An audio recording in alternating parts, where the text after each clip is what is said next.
We have a guest, and as promised, they're here. It's always nice when that happens. So Right. if you would, Rashed, please help us welcome our guest. Hi, Fenaba. Thanks for joining us. Really appreciate it. Thanks for having me. It's a pleasure. Great. So, Fenaba, I want to get right into it. Now, this is a study that an issue that you've studied before, and so can you just talk to viewers about how student loan debt contributes to the racial wealth gap in this country?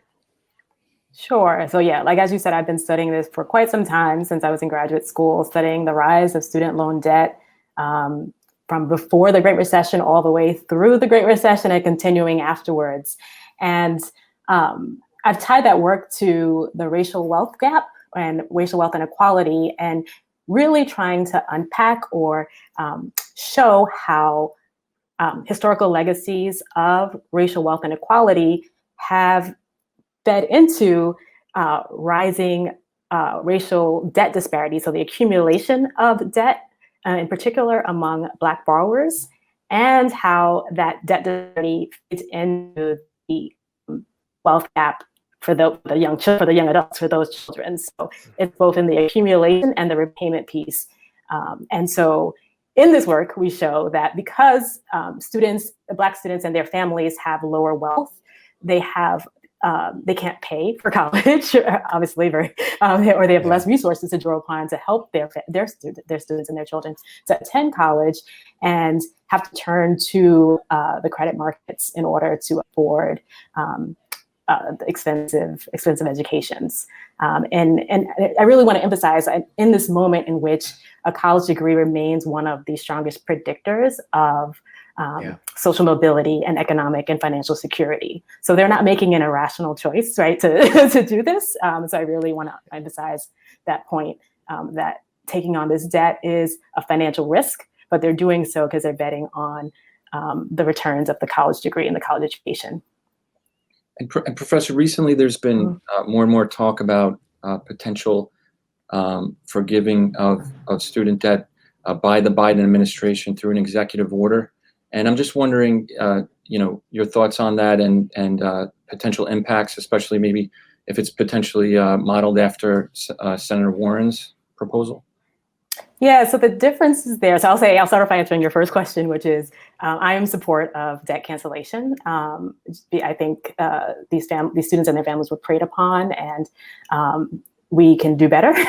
And I think the difference in the Biden versus the Warren plan is just how much are they looking at to cancel for students and their families. The Biden plan is a little bit more conservative. It's about $10,000, or that's what he's expressed, whereas the Warren plan is saying that we need about $50,000. And she's made the argument or made the case that if we look at the facts and figures with regard to wealth inequality within our society and who has the disproportionate burden of student loan debt, a larger amount will help to close that wealth gap.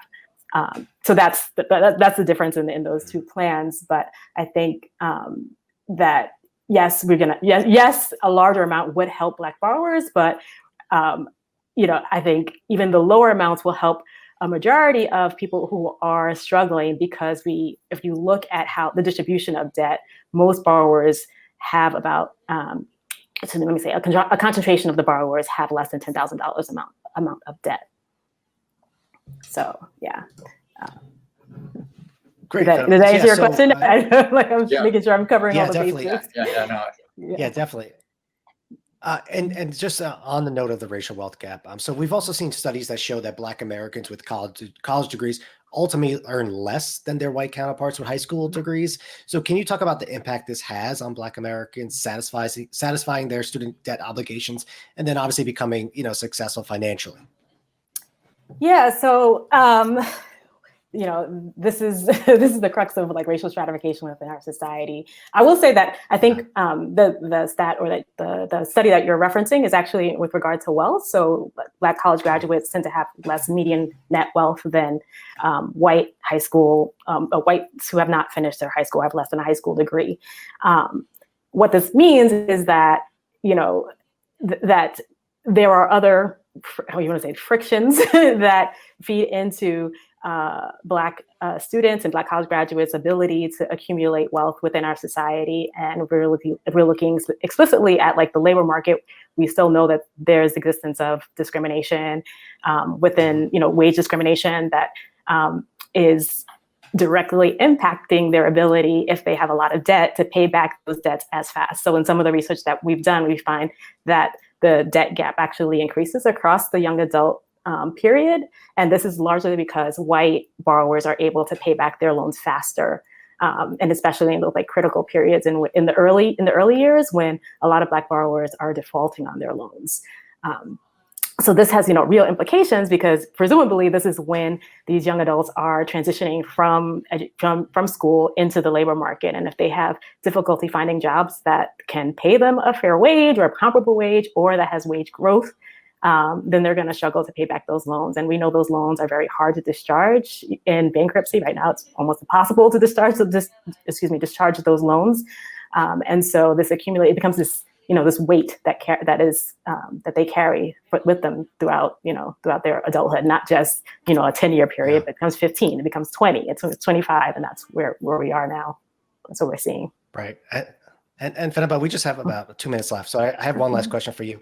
And I think what we often lose perspective here in context. Can you just give viewers just a really brief history of just the sort of the genesis of student loans in this country, how it was part of this idea that education, education is a public good. And it was never meant to make the government profit, right, off of the backs of Americans going to college, right? Right. And to increase access to people or increase access to a larger population or demographic of people. But what we've really seen is a shift in the populations who are going to college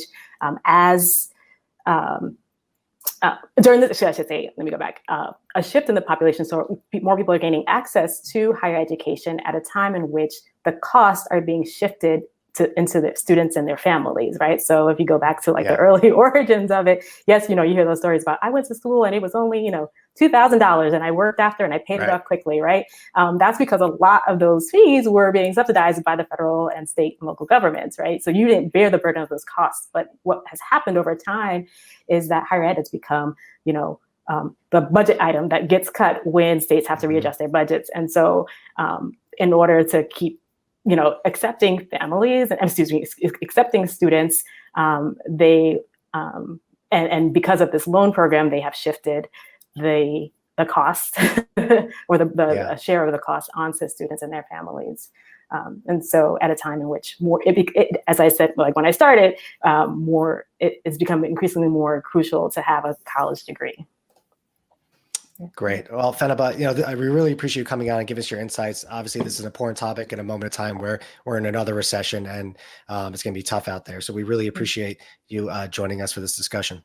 Thank you. Thank you for having me. It's a pleasure. Fenaba, before you go, you might have heard as we were bringing you in, the fact that we blend art and hip hop, especially with social justice. I love it. Shouts to some of the University of Wisconsin, the hip hop in the heartland. Oh, okay. Folks, there's some folks in the college system out by you that do a lot of integrating hip hop with education. So just wanted to shout out your colleagues. Wonderful. Thank you. Thank you for that. Absolutely. Thank you for your time. Yes, appreciate you. Take care. Take care.